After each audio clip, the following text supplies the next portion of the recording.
É o Evangelho de sempre.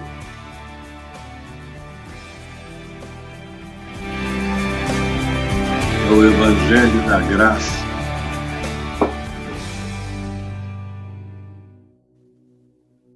É ele, o Evangelho. E eu quero que você abra logo aí no Evangelho de Lucas.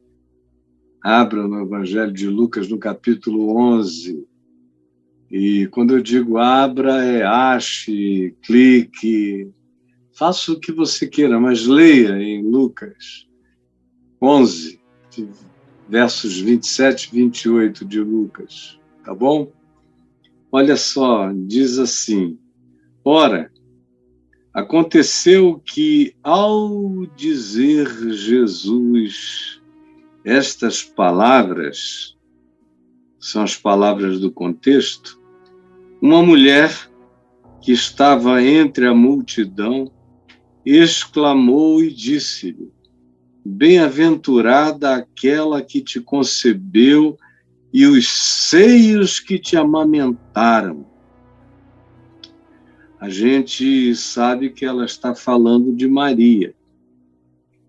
Jesus sabia que ela estava falando de Maria. Ela quase que absolutamente, certamente, não sabia quem era Maria. Eu tenho que partir do pressuposto estatístico de que ela não tivesse esse conhecimento todo. Então ela estava pura na parada e ela estava fazendo uma confissão no nível e na altura do que ela alcançava. Era até ali que ela ia. Onde é que ela conseguia alcançar? Que o filho não era mais abençoado do que o pai ou do que a mãe.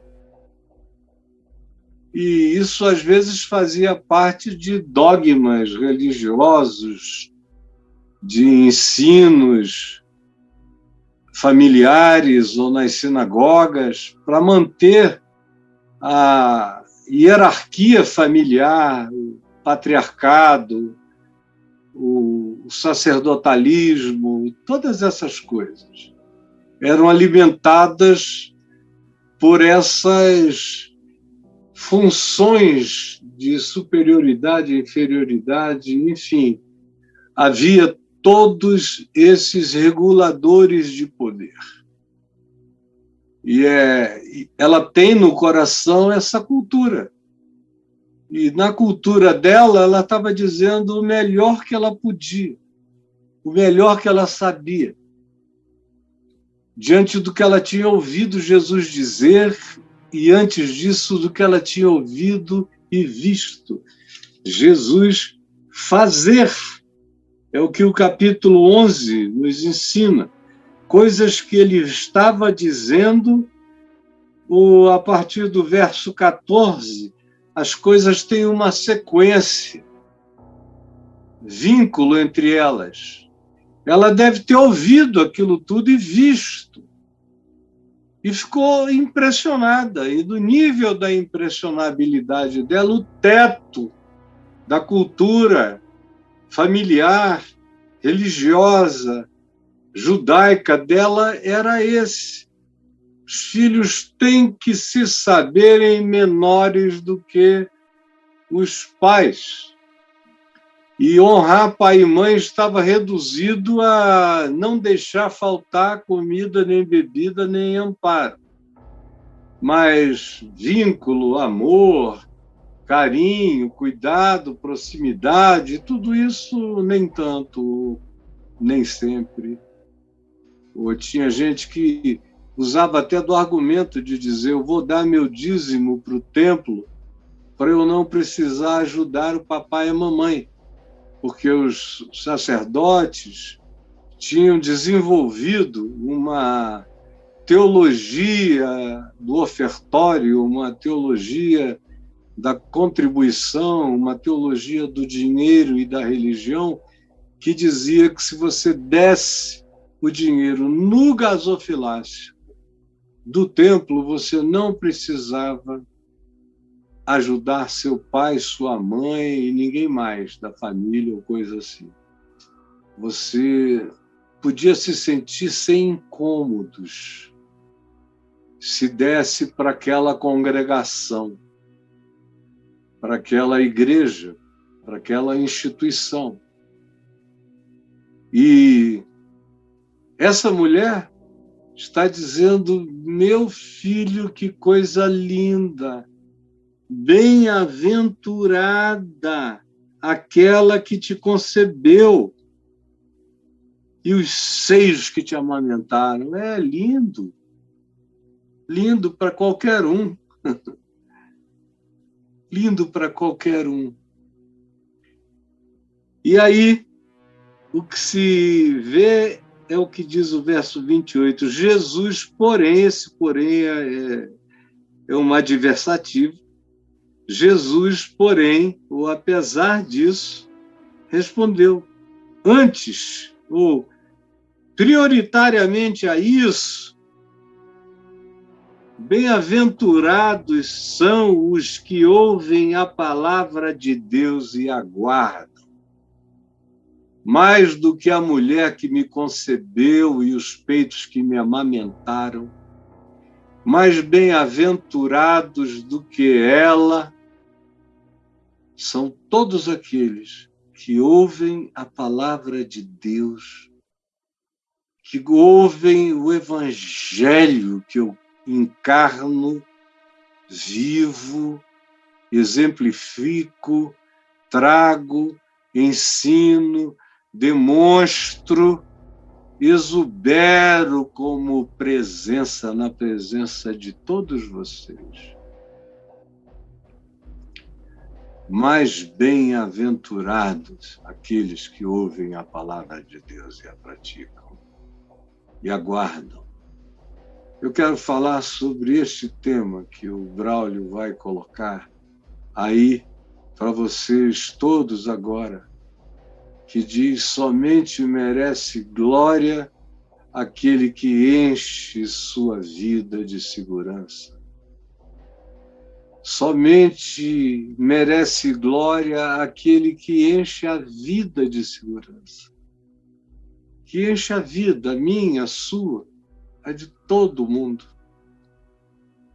Guarde isso, porque tem gente que dá glória a um monte de coisas, mas somente merece glória aquele que enche sua vida de segurança. Tem gente que é praticante de uma glória inflacionada. É glória que vai perdendo valor, é glória para tudo. É o máximo, é divino, é extraordinário. E você sabe, né? Você vai ficando velho e você já viu tantas centenas de vezes a mesma coisa que vai ficando até enjoativo, você não tem nem o que comentar. Porque se você for comentar com sinceridade, eles vão te entender como mal-educado. E aí, às vezes, é melhor ficar calado.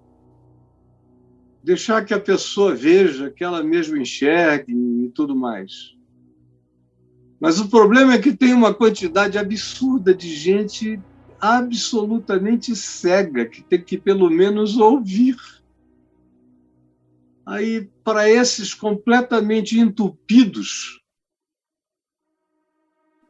que perderam as sensorialidades mais básicas, as sutilezas mais simples, a gente tem que falar e, às vezes, até que dar um toque. Ei, somente merece glória aquele que enche a vida de segurança. Mas vocês enchem de glória a vida de tanta gente, de tantos religiosos, de tantos sacerdotes, padres, apóstolos, bispos, vão enchendo de glória a vida de tanta gente e vão dizendo: é o máximo, esse traz uma nova revelação, esse fala com a linguagem ungida para esta geração. Este é assim, este é assado, esse é qualquer coisa. E eu só vou vendo. Eu já vi tanto isso. Tanto. Estou observando esse fenômeno de perto há muitos anos. A minha vida toda. A minha vida toda eu estava lá. Estava lá, eu mamei nas tetas, eu vim desse ventre, eu cochilei nesses templos, eu sentia o cheiro das cadeiras e das almofadas e de cada lugar, e eu vivi a minha vida inteira sentindo todos esses aromas. Chegou a um ponto que eu conseguia diferenciar cheiro praticamente denominacional. Cheiro das casas e das reuniões de oração, cada uma tinha um cheiro diferente. O pessoal da antiga sabe do que eu estou falando. E aqueles cheiros iam ficando sacralizados, a gente começava a fazer conexão entre aqueles cheiros e a intensidade da unção. E tem um monte de gente aqui rindo, que é gente que já viveu isso também em algum lugar, no início, no destrambelhamento, nos tropeções da entrada, e, enfim, de muitas formas diferentes. E, no entanto, a gente precisa aprender o significado de quem merece glória. Vocês largam glória como quem solta pum. É um negócio impressionante. E aí toda a glória de vocês vai virando pum. Porque vira ar, vira inflação, vira nada. É só ar para inflar. A inflação é o que é inflado, é o que é cheio de ar, mas não vale nada. É a glória inflacionada pela tolice. Imagine quanta tolice, quanto culto você já prestou aos seres humanos. Às instituições, às igrejas, aos pregadores, às campanhas. Quantos cultos você já prestou aos ídolos ou às ídolas do seu panteão particular? Quanto culto você já prestou aos seus santos coaches, aos que se venderam como solucionadores de tudo para você? E, obviamente, não eram. E, obviamente, se esgotam. Se esgotam. O que você tem que saber é que se esgotam. Você já deve ter visto. Eu vi gente que não sobreviveu nem à pandemia e se esgotou. Se esgotam. Eles usam e pegam água da cisterna rasa. Eles não pegam na fonte da água da vida que brota renovadamente para sempre e que não se esgota, que sai de rochas no deserto, mas não se esgota. Veja para quem você anda distribuindo significados exagerados, exacerbados, valores agigantados, impressões absolutamente fortes. Aí você diz, e quando é em relação a você, você gosta? Eu digo, eu não. Porque geralmente essas pessoas que idolatram você são as mesmas que depois de algum tempo não querem mais ter nada a ver com você, porque elas vão caminhando de idolatria em idolatria. Eu gosto de gente que chega, que ouve, que pensa, que avalia, que reflete, que pondera, que guarda, que checa, que vê se está de acordo com Jesus, com Jesus. Não é com o catecismo, nem com a confissão de algum credo, é com Jesus. Vê se está de acordo com Mateus, Marcos, Lucas, João. Vê se está de acordo com Jesus. E aí você vê se tudo mais está de acordo com Jesus. O que não está como Jesus era, fez e ensinou, que foi aquilo para o que ele nos enviou, para pregarmos o evangelho da graça dele e ensinarmos todas as coisas que ele fez e que ele ensinou. Nada além disso. A quem disso, além disso, é outro evangelho. E tudo tem que atravessar por esse filtro. Aí, quando você é assim, quando você pratica assim, não passa a idolatria para o lado de cá.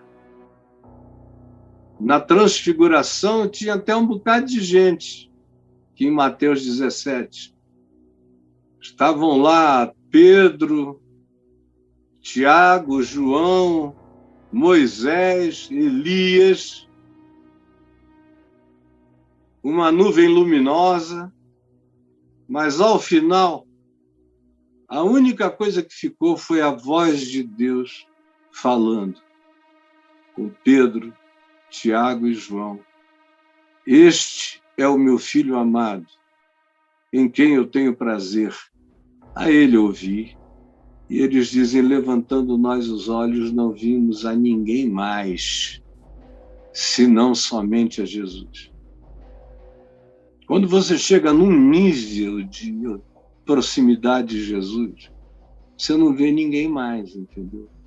Eu sei o quão próximo uma pessoa está do entendimento, do cerne, da compreensão do Evangelho, é quando ela sabe, lê, absorve, busca, conhece, pesquisa,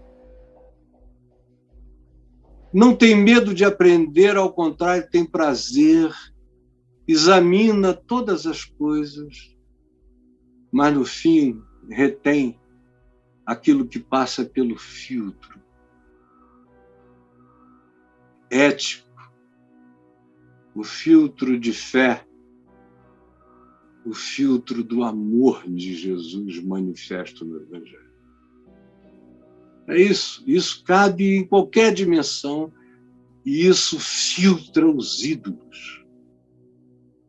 Então, veja a primeira coisa acerca disso, que somente merece glória aquele que enche a vida de segurança. Olhe, em primeiro lugar, porque é fácil nos desviarmos dessa consciência. Verso 27 nos diz assim, ora, aconteceu que, ao dizer Jesus estas palavras, uma mulher que estava entre a multidão exclamou e disse-lhe, bem-aventurada aquela que te concebeu e os seios que te amamentaram. Jesus estava ali, mas ela preferiu procurar na cultura imediata, no ensino religioso. O teto dela era aquele. E é fácil, portanto, a gente se desviar da ideia de que a gente só tem que dar glória àquilo que traz segurança total à nossa vida. Aquilo que é. Porque é muito fácil a gente se desviar dessa consciência. A gente, sem querer, vai ficando psicologicamente politeístas. Eu conheço uma quantidade imensa de crentes que se tornaram psicológica e culturalmente politeístas. Eles dizem que creem em Jesus, mas eles dizem glória para qualquer outro mestre que apareça. Qualquer outro mestre. E se entregam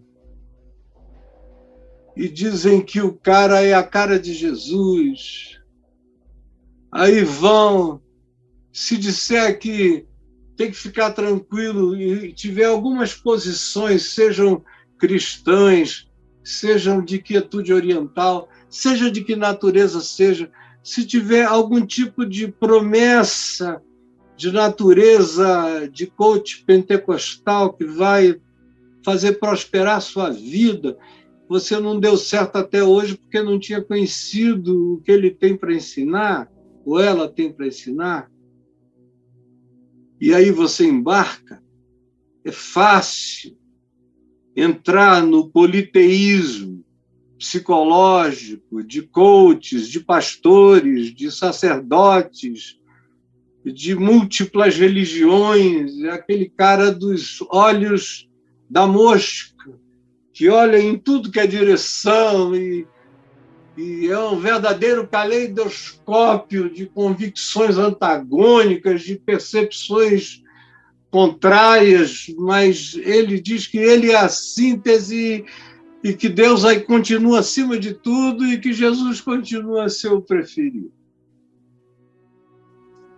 É fácil se desviar dessa consciência.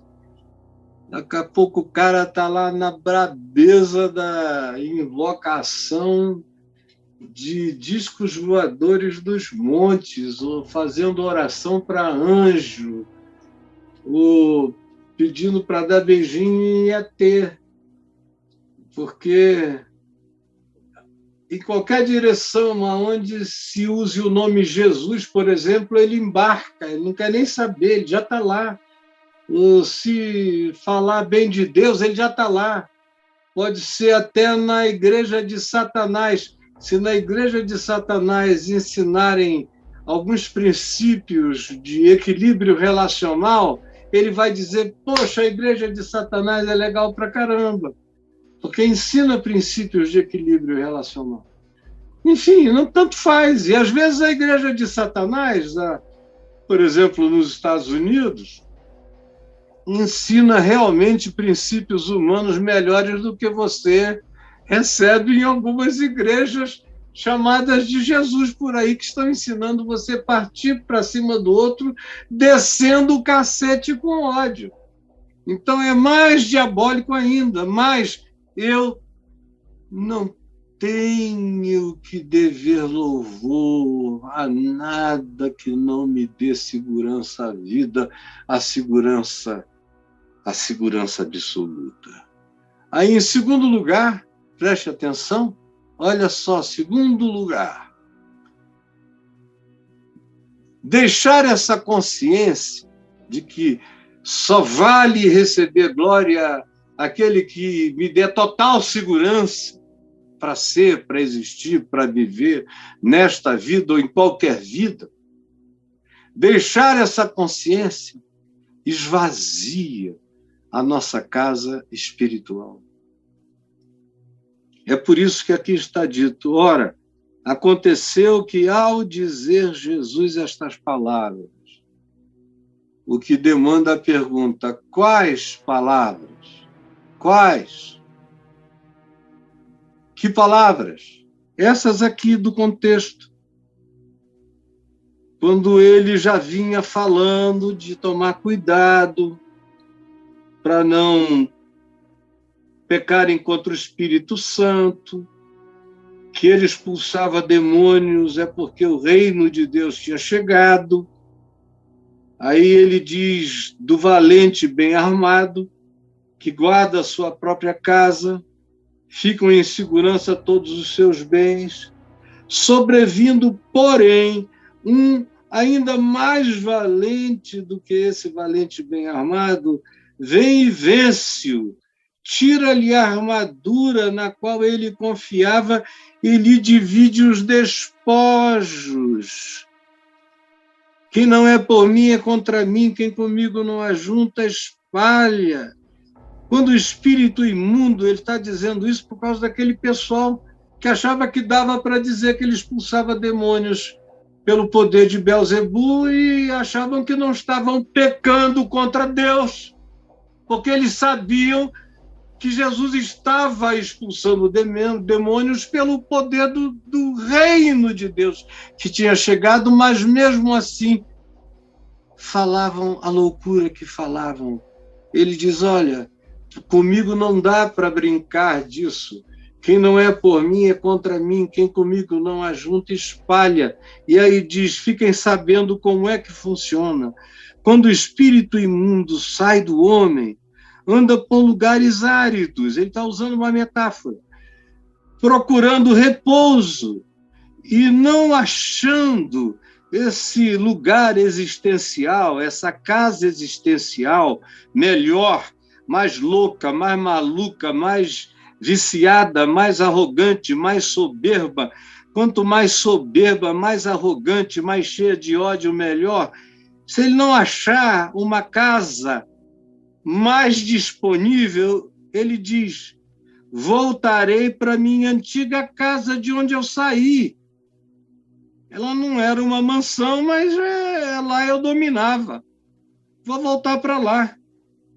E quando ele volta e a encontra varrida, arrumada, por alguém que, de fato, pensou que tinha tomado conta daquilo, mas não tinha nem poder para segurar aquele que vinha de fora, quando encontra assim, então vai, chama outros 7 espíritos piores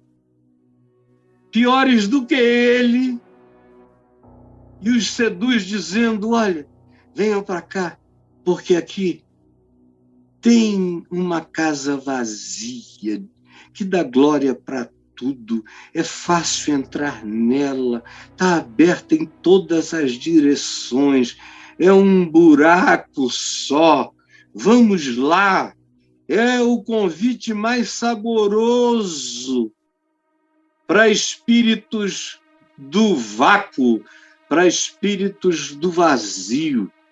São essas mentes, são essas gerações ocas, vazias.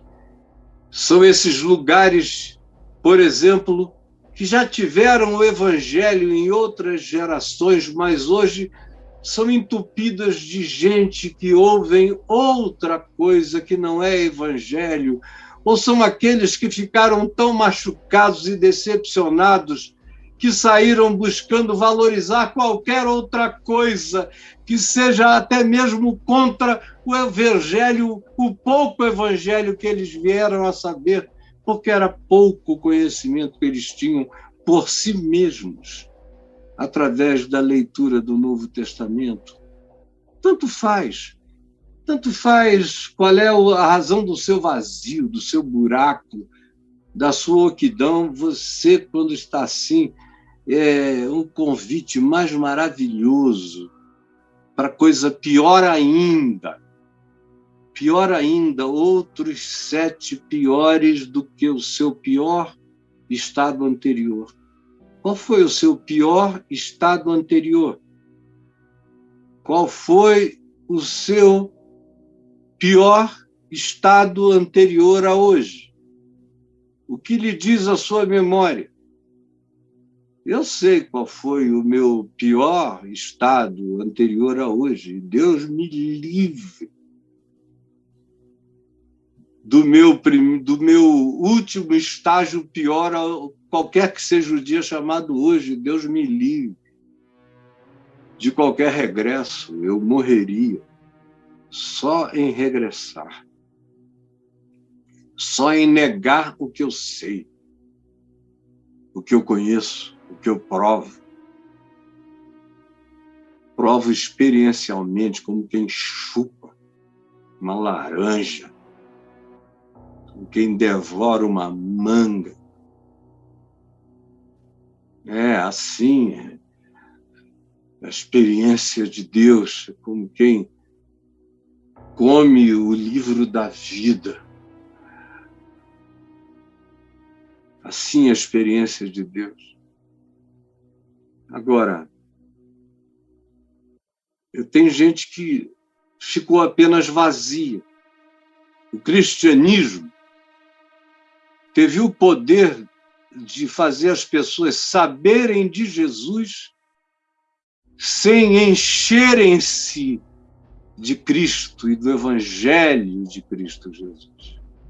Saberem historinhas de Jesus, historinhas bíblicas, capazes de eles se sentirem judaizados e de se tornarem judaizantes e adoradores de Israel e da bandeira de Israel, mas sem conhecer de fato o Evangelho de Jesus e o Cristo de Deus em Jesus. Não conhecem nada.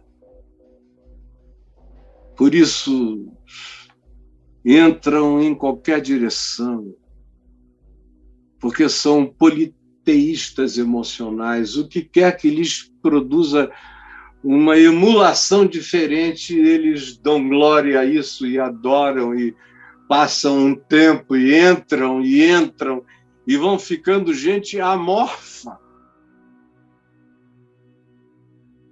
Vão ficando e virando pasta.